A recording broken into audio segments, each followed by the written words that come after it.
Hi everyone, welcome to part 2 of How I Would Write a Star vs. the Forces of Evil continuation. Last time in my series, Star and Marco lost their first competition to Moon and River and wondered if they should be together. So what happens next with these two? Let's jump into episode 5 to see. Episode 5A starts with Star alone at the pier. She's still upset about losing earlier, but is also upset that she had a fight with Marco. As she's thinking about it, she hears someone behind her. When she turns around, she sees that it's Jackie. Jackie asks if Star is okay, and Star tries acting like everything is fine. However, Jackie tells her that she was at the competition and saw her fight with Marco. Star sighs and begins to tell Jackie everything. After losing as badly as they did, Star wonders if it was right to get with Marco. To her, this competition showed them at their worst, and they were never like this as friends. But before Star can continue, Jackie cuts her off and tells her to listen. Jackie tells Star, yeah, that did look bad, but sometimes couples fight. You should know this because you've been in a relationship before. She also adds that there are 2 more competitions, so it's not over yet. After the pep talk, Star smiles and hugs Jackie. Star thanks Jackie for being there for her, and Jackie hugs her back saying no problem. After breaking the hug, Jackie puts on her helmet and tells Star to talk to Marco once she's ready. Star says that she will, and Jackie rides off.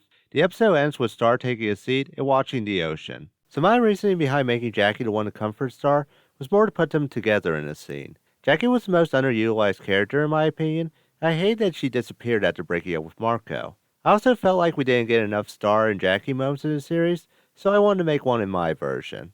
Episode 5B starts with Marco standing in a field alone, asking himself if he and Star shouldn't be together after what happened.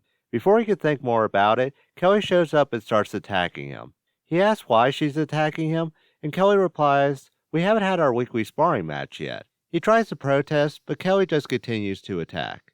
Eventually, he gives up and starts sparring back. After sparring for a while, they sit and talk. Marco thanks her for the match and says it was a great way to get his mind off things. Kelly asks if he's referring to what happened with Star, and Marco nods. Then he tells Kelly how he's worried that they shouldn't be a couple, but Kelly cuts him off. Like Jackie, Kelly was also there and saw them fighting. Kelly tells him that she knows Marco and Star are meant for each other. Marco asks how she would know that, and Kelly says, you wouldn't stop talking about her when we hung out. She also asks that he might not want to admit it, but Marco likes Star even when they were together. Marco feels terrible and apologizes, but Kelly tells him, we were only breakup buddies, and you should be happy you have someone like Star. Then she gets up to leave Marco alone and tells him she'll see him next week for their next sparring match.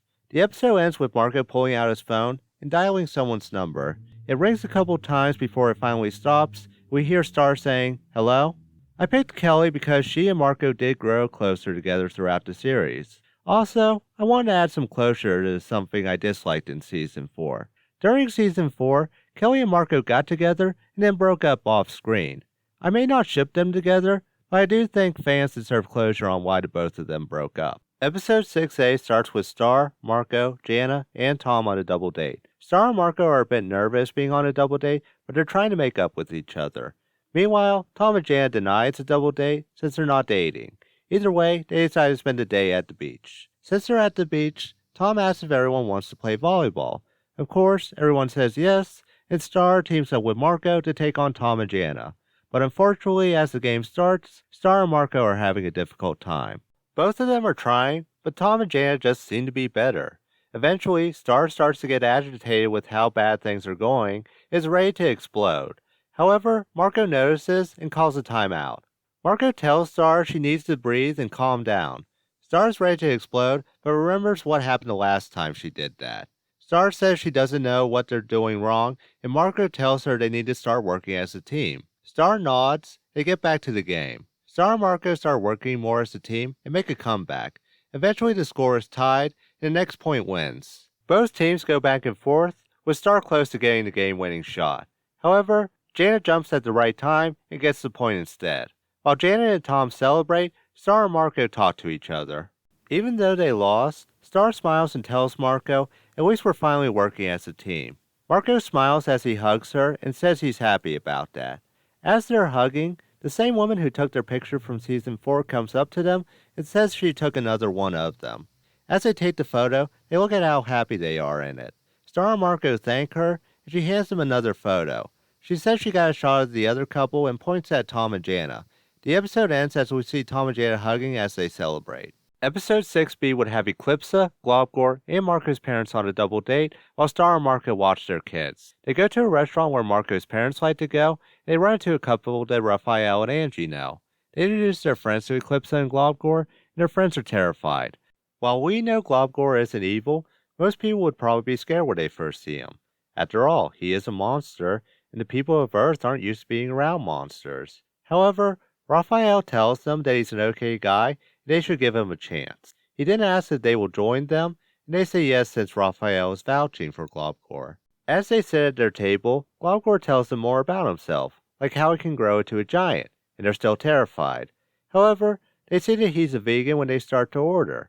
The other couple smile because they're vegan and start to talk to Globgor about being one. The episode ends with the other couple saying they should do this again sometime. Episode 7A involves Moon and her people in their village. Everyone is happy that Moon won, and they're sure she'll be queen again. For the most part, we're just seeing how the village is on a regular day, with Moon helping run things. However, as Moon goes to her home, Mina is inside. Mina congratulates her, but Moon is giving her the cold shoulder.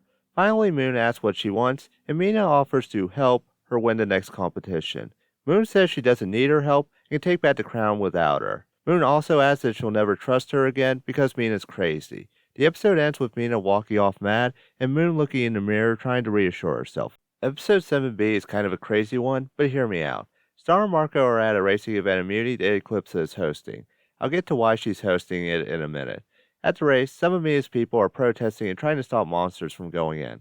Star and Marco argue that it's wrong to stop them from coming in, but the protesters aren't listening.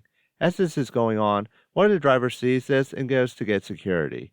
When he comes back, Mina's people think they've won. However, the driver points at them and says they're harassing people and making it hard for them to come in. Security sends him away. He tells everyone that the race is about to start. Star and Marco thank him. He tells them, I just want to make sure every fan has a good time at the race. The episode ends with everyone watching the race and cheering. So I'm a big fan of NASCAR, so I want to make an episode involving NASCAR. Also, I thought Eclipsa might wish to host an event like this because she'd be a fan of Kyle Busch. Like her, Kyle Busch is hated by many people because of who they are, and they're both not sorry about it.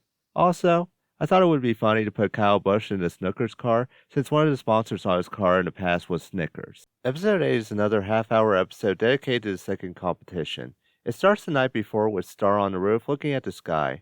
Marco ends up joining her and asks if she's okay. She tells him she's worried they'll lose and what that would mean for monsters. Marco reassures her that they'll find a way to beat them and take the crown. Star thanks him and she comes back down to sleep. The next day, Star and Marco go to the competition and they see a crowd cheering for them. Most of their side consists of friends like Jana, Tom, and Jackie. However, there are some people she wasn't expecting, like Ludo and his brother Dennis. They go to the starting point where Moon and River are already standing. Eclipsa explains that the next competition is to help lead a group of warnicorns back to their stable. Each person gets a horse and a lasso to get their warnicorns. Moon says that this will be easy since she's already an expert at this, while Star stays quiet. After both teams get to their horses, Eclipsa gives the signal to go. When the competition starts, Moon gets an early lead. Star and Marco are close behind, but Moon is the favorite to win. Moon also grins because there's one warnicorn giving Star trouble, and she thinks Star will lose her cool again. However, Star remembers to calm down and be patient, and she's able to get the warnicorn to calm down for them, but Moon is on her last one. Like Star, Moon's dealing with a warnicorn that gives her trouble. Moon is annoyed, saying she just needs to get this last one and she'll be queen again. Unfortunately, this leads to her losing her cool, and the warnicorn runs away after her lasso breaks. She frantically tries to get to it, but that gives Star and Marco enough time to get all their warnicorns and win the second competition. Everyone in Star's group is celebrating that she won. Eclipsa also comes up to congratulate her before announcing there will be one more competition to decide who will be the new ruler of Muni. When things start to die down, Moon goes up to Star and asks to speak to her privately. Once they're alone, Moon asks for Star to drop out. She explains that she was leading before she was born, and Muni was prosperous during her time as queen. Instead of being mad that her mom would ask this, Star does think about it. As I said back in part 1, Muni needs someone to lead it into the future. Star can be a leader, but she's not sure she's ready for that role, and Moon was right about ruling Muni while it was prosperous. However, Star is worried about what will happen to monsters, so she offers Moon a deal. Star says she'll drop out of the competition on one condition. Moon needs to promise she'll leave monsters alone and let them stay where they are. It's why Star jumped into the competition in the first place, so she'd agree to stop if Moon agrees with that. However, Moon refuses. Moon tells Star that she's already promised her followers their homes back when she becomes queen again. Star gets angry at this and tells her they belonged to monsters originally. Moon tries to say it's not her fault her ancestors took them away, and Star replies that she should be trying to make it right. In the end, it turns into another argument between them. Finally, Star gets tired of arguing and says she'll see Moon at the next competition. The episode ends with Star walking away as Moon stands there and watches. And that was part 2 of my idea for a Star vs. the Forces of Evil continuation. Thank you guys so much for checking out these videos and liking them.